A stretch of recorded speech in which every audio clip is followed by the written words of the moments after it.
Hello friends, स्वागत है आपका हमारे चैनल EMI टेक्निकल में। आज की वीडियो में हम लोग सीखेंगे 16 स्लॉट टेबल फैन की बाइंडिंग। 16 स्लॉट की बाइंडिंग कैसे करते हैं। पिछले वीडियो में हमने सीखा था कि 8 स्लॉट टेबल फैन की बाइंडिंग और फिर 4 स्लॉट टेबल फैन की बाइंडिंग और सीलिंग फैन की बाइंडिंग, तीनों की बाइंडिंग हम कंप्लीट कर चुके हैं। यहाँ पे हम सीखने जा रहे हैं 16 स्लॉट के। 16 स्लॉट की उसकी बाइंडिंग कैसे करते हैं, टर्न क्या होती है, पिच क्या होता है, पोल क्या होता है, कितने एमएफडी कैपेसिटर लगता है, आरपीएम क्या होता है और उसको कैसे भरते हैं। तो सभी का तरीका अलग है। तो ये 16 स्लॉट की टेबल फैन की बाइंडिंग यहाँ पे हम सीखेंगे, तो वीडियो को लास्ट तक देखते रहिए। चलिए शुरू करते हैं। 16 स्लॉट टेबल फैन, ये 16 स्लॉट टेबल फैन है और इसकी बाइंडिंग करने के लिए देखिए सबसे पहले क्या क्या है इसमें। सबसे पहले ये जो बाइंडिंग डाटा यहाँ पे हमने कंप्लीट लिख चुके हैं कि इसमें 2 प्रकार की बाइंडिंग किया जाता है। एक होती है रनिंग बाइंडिंग और एक होती है स्टार्टिंग बाइंडिंग। रनिंग बाइंडिंग का कार्य होता है मोटर को लगातार चलाना यानी रन कराना, और स्टार्टिंग बाइंडिंग का कार्य होता है मोटर को स्टार्टिंग के समय झटका देकर स्टार्ट करना। तो स्टार्टिंग बाइंडिंग का कार्य होता है मोटर को स्टार्टिंग के समय झटका देकर स्टार्ट करना। और इसके अलावा आप बात करते हैं ये इसके स्टेटर की, जो इसका स्टेटर होगा, जो इसके स्टेटर के अंदर कटे कटे खाने होते हैं। स्टेटर क्या होता है बता दें, मोटर का वो भाग जिसमें बाइंडिंग किया जाता है। जैसे ये मोटर का वो भाग जिसमें बाइंडिंग किया जाता है, जिसमें तार भरा जाता है, लेकिन पंखा में ये घूमता नहीं है, ये घूमता नहीं है, इसे स्टेटर कहते हैं। तो ये है स्टेटर। स्टेटर के अंदर ये जो कटे कटे खाने, इनकी संख्या फिक्स होती है। ये जो हमारे हाथ में स्टेटर है इस समय ये 24 स्लॉट का है, लेकिन हम लोग यहाँ भी जो सीख रहे हैं वो ये सीख रहे हैं 16 स्लॉट का। 16 स्लॉट के स्टेटर के साथ हम लोग बाइंडिंग सीख रहे हैं कि 16 स्लॉट यानी अगर इसमें ये जो कटे कटे ये जो खाने बने हुए हैं, अगर ये 16 हो तो उसको कैसे भरे जाएंगे। ये 16 स्लॉट का बाइंडिंग है। तो सबसे पहले बात करें इसमें स्लॉट। देखिए स्लॉट लिखा हुआ है इसमें 8 और 8 इधर भी लिखा है, यानी 8 मिलकर के 16, यानी कि स्लॉट जो है ये 16 स्लॉट का टेबल फैन की बाइंडिंग सीख रहे हैं हम लोग। तो इसके बाद क्या है इसमें देखिए पीवीसी पेपर। पीवीसी पेपर क्या होता है, यह एक प्लास्टिक का पेपर होता है। दूसरा पॉइंट हमारा है पीवीसी पेपर। पीवीसी पेपर क्या होता है, देखिए एक प्लास्टिक का पेपर होता है, इसको काट करके अपनी ज़रूरत के अनुसार यूज़ किया जाता है। पीवीसी पेपर होता है क्या है, इसमें देखिए इसके में छोटा छोटा काट करके और ये जो कटे कटे स्लॉट है इसमें लगा दिया जाता है। मतलब कि स्लॉट में यहाँ से ऐसे लगाया जाता है ताकि क्या हो कि जब इसके ऊपर हम माला भरे, जब इसके ऊपर तार भरे तो वो तार जो है उसकी बॉडी से न टकराए, इसलिए इसमें हमें लगाते हैं पीवीसी पेपर। पीवीसी पेपर लगाने के बाद देखिए अगला क्या हमारा पीवीसी पेपर, ये जो 5 नंबर लिखा है ये नंबर के हिसाब से आते हैं। पीवीसी पेपर 5 नंबर जो लिखा है ये नंबर के हिसाब से आते हैं। 5 नंबर आता है, 7 नंबर आता है, तो ऐसे नंबर के हिसाब से आते हैं। उसके बाद अगला पॉइंट है कॉयल लेंथ। स्टेटर के अनुसार, यानी कि जो माला बनाएंगे इसमें भरने के लिए एक माला बनाना होगा। देखिए जैसे ये माला है तो ऐसे इसमें भरने के लिए एक माला बनाना होगा। इस माला की जो लंबाई है कॉयल लेंथ, तो उस माला की लंबाई क्या है इसमें लिखा है स्टेटर के अनुसार, यानी फिक्स नहीं है कि कितना इंच होगा। तो स्टेटर के अनुसार कुछ भी हो सकता है, यानी स्टेटर मोटा और पतला भी होता है। तो स्टेटर के अनुसार नापने के लिए क्या है, नापने के लिए सबसे पहले हमें कॉयल लेंथ के बाद हमें पिच देखना होगा कि उसकी पिच क्या है। तो इसकी पिच है 1 से 4, यानी कि पहले से सीधे चौथे में भरना है। पिच का मतलब होता है कि एक स्लॉट से दूसरे स्लॉट के बीच की दूरी को पिच कहते हैं। तो इसमें जो है पिच 1 से 4, यानी पहले किसी एक में भरना है और एक के बाद सीधे चौथे में भरना है। जैसे हमने इसमें भर दिया पहला माला, तो दूसरा माला जो भरेंगे सीधे चौथे में, यानी जिसमें भरे उसको लेके गिनेंगे। ये हो गया 1, ये है 2 और 3 और ये 4। तो ये 1 से 4, यहाँ से एक तार लेकर के ऐसे नाप लेना होगा और ये तार स्टेटर के दोनों साइड लगभग 1-1 इंच बाहर निकला हो और इस प्रकार से ऐसे इसको नाप लेंगे। ऐसे इस तरह से जब नाप लेंगे, नापने के बाद ये जितना बड़ा होगा उतनी दूरी पे ऐसे किल गाड़ेंगे और किल गाड़ करके वहाँ पर इसको भरना शुरू करेंगे। तो ये हो गया हमारा कॉयल लेंथ। कॉयल लेंथ मतलब स्टेटर के अनुसार, यानी माला की जो लंबाई है वो स्टेटर के अनुसार होगा। उसके बाद देखिए बात आती है टर्न की। टर्न कितना है इसमें 300।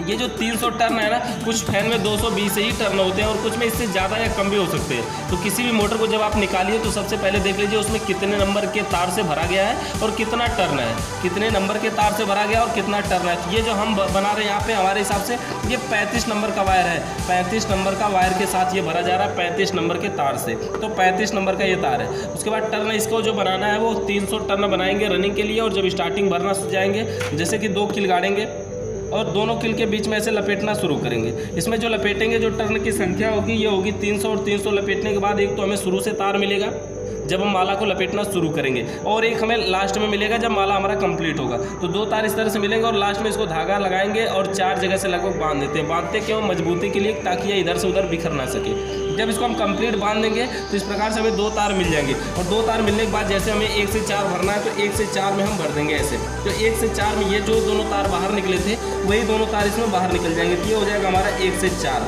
1 से 4 में एक माला भरने के बाद अगला माला फिर बनाएंगे 35 नंबर के तार से, यही स्टेटर के अनुसार जो लंबाई एक बार नापे थे उसी लंबाई में, और 300 टर्न का। 300 टर्न का बनाने के बाद देखिए जिसमें ये भर चुके हैं, जिसमें ये भर चुके हैं उन सब को छोड़ के उसके बगल में यहाँ से भरना है, उसी के बगल में, या तो इधर से भी भर सकते हैं इधर से भी भर सकते हैं, तो उसी के बगल से भरना है। यहाँ से 1 2 और ये 3 और ये 4, तो सीधे पहले से चौथे में भरना है, यानी 1 से 4। 1 से 4 जब ये कंप्लीट भर जाएंगे दूसरा माला, तो फिर 2 तार निकलेंगे इसी तरह से।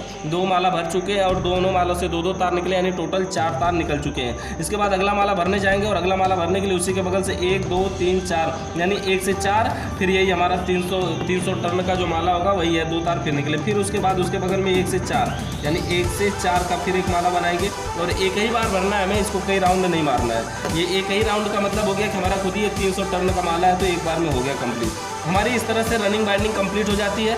जितने भी 4 माला टोटल पड़े हैं, चारों माला रनिंग के हैं और चारों माला में टर्न की संख्या 300 है और माला की लंबाई जो स्टेटर के अनुसार फिक्स है 35 नंबर के तार से बनाया गया है।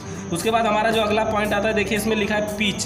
पिच क्या होता है, 1 से 4 लिखा है, तो 1 से 4 का मतलब वही है कि हम कहाँ से कहाँ भरें, 1 से 4 हो गया हमारा। उसके बाद बात आती है कनेक्शन की।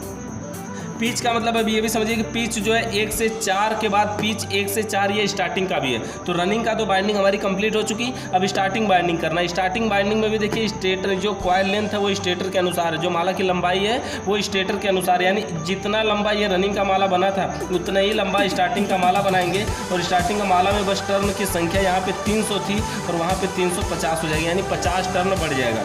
50 टर्न बढ़ जाने के बाद अब इसको हम इसी माला को ऐसे ही उतने 350 टर्न का माला बनाएंगे और इसी में भरना है। इसकी भी पीछे 1 से 4 होनी चाहिए। तो 1 से 4 का मतलब हो गया कि देखेंगे इसमें किधर खाली है। देखिए जैसे अगर यहाँ से गिनना शुरू करें और इधर आए 1 2 3 4, तो खाली नहीं दिख रहा है, लेकिन अगर यहाँ से गिने तो देखिए 1 2 3 4 ये खाली दिख रहा है, यानी कि यहाँ से भर दिया जा सकता है। तो यहाँ से 1 से 4 1 2 3 4, यानी 1 से 4 350 टर्न का माला है, ये 35 नंबर के तार से बनाया गया है और उसको भरेंगे। उसी तरह से ये देखिए उसके बगल में फिर यहाँ से 1 2 3 4, तो 1 से 4 ये भी भरेंगे और उसी तरह से ये 2 तार इसमें से भी बाहर निकल जाएंगे। उसी तरह से अगला माला भरेंगे, फिर 1 से 4 इसी तरह से भरेंगे और फिर इससे भी 2 तार बाहर निकलेंगे, यानी टोटल इसमें 4 रनिंग के और 4 स्टार्टिंग के माला भरे जाएंगे। टोटल इसमें 4 रनिंग के और 4 स्टार्टिंग के माला भरे जाएंगे और 4 माला से 8 तार, यानी कि टोटल इसमें 16 तार निकला हुआ है। तो टोटल इसमें 16 तार निकला हुआ है, जिसमें 8 रनिंग का निकला हुआ है, 8 स्टार्टिंग का निकला हुआ है। तो अब बात आती है इसके कनेक्शन की। कनेक्शन क्या होता है पहले ही बता चुके, दुनिया का कोई भी मोटर हो A to Z सभी मोटरों का कनेक्शन 1 से 3 किया जाता है, चाहे वो रनिंग हो चाहे वो स्टार्टिंग हो। रनिंग का रनिंग में और स्टार्टिंग का स्टार्टिंग में किया जाएगा, बस इतना ही ध्यान देना। जैसे देखिए मान लीजिए हमने पहले रनिंग का हम करना शुरू कर रहे हैं, रनिंग का कनेक्शन अगर करने जा रहे हैं तो देखिए एक तार को सबसे पहले क्या करते हैं, ये जो तार है इसको छोड़ देते हैं, इसको बाहर छोड़ देते हैं और इसी को लिख देते हैं रनिंग 1।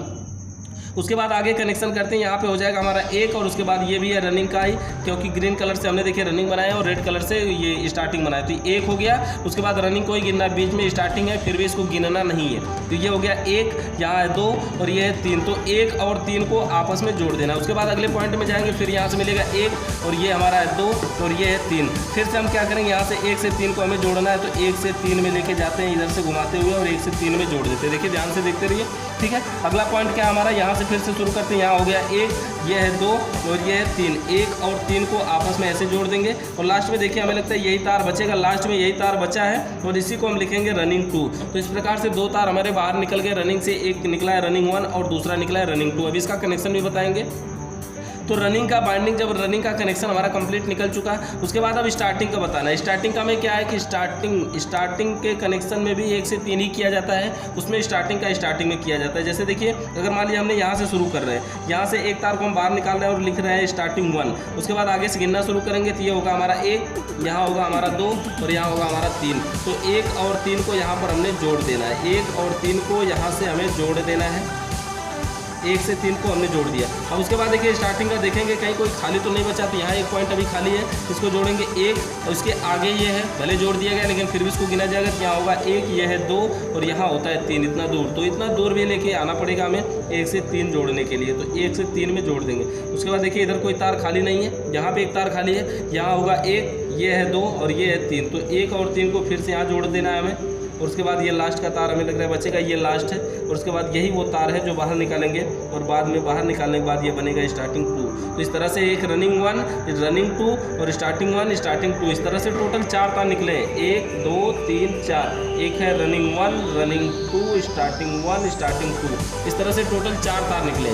चारों तारों का कनेक्शन में क्या है, देखिए कनेक्शन करना इसका, तो एक रनिंग का एक स्टार्टिंग का लेकर के एक में जोड़ते हैं जो कॉमन बनता है, बाद में कैपेसिटर लगाते हैं। कैपेसिटर में 2 तार है जो रनिंग और स्टार्टिंग के बच्चे हैं, इन दोनों को कैपेसिटर में जोड़ देते हैं। बाहर से न्यूट्रल और फेस आता है, न्यूट्रल को डायरेक्ट कॉमन में, फेस को डायरेक्ट कैपेसिटर के किसी एक पॉइंट में जोड़ते हैं। पंखा अगर सीधा चला तो ठीक है, और अगर उल्टा चलता है तो इसी पॉइंट को खोल करके दूसरे पॉइंट में जोड़ देते हैं। इस तरह से हमारा 16 स्लॉट टेबल फैन की वाइंडिंग कंप्लीट करते हैं।